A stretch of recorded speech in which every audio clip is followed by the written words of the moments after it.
Ici, une mauvaise herbe, entre guillemets, des céréales. La nielle des blés, qu'on trouvait abondamment autrefois dans les céréales, comme son nom l'indique, est une plante qui est très toxique. Ces graines, qui mélangées au seigle ou au blé, peuvent rendre le pain complètement inconsommable. C'est donc une plante très belle, mais dangereuse. Alors ici, on se trouve devant le chèvrefeuille étrusque, ou chèvrefeuille de Toscane, qui est une plante indigène ici dans la région, qui se trouve en Suisse-en-Valais, dans la région de Fuy et de Saillon.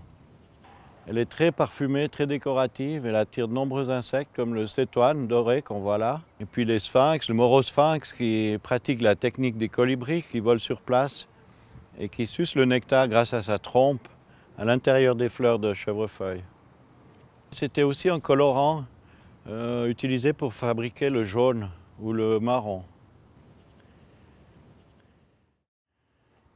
Le mûrier, arbre originaire d'Asie, de Chine en particulier, cultivé dans tout le Valais au Moyen-Âge, était utilisé pour l'élevage du ver à soie. Et le fruit est très bon, on en servait des sirops, des confitures, etc.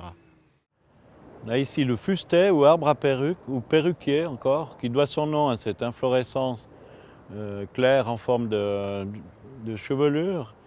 C'est un bois très parfumé qui sent la résine et dont la sève a été utilisée comme colorant pour fabriquer le jaune ou le marron, comme teinture des vêtements ou des tissus.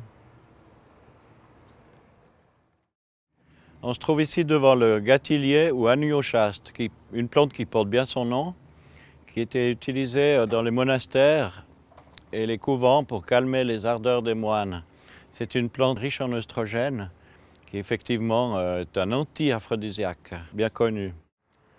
La garance qu'on retrouve sur certains coteaux valaisans est une plante connue déjà des Celtes dont les racines produisent la fameuse couleur rouge garance.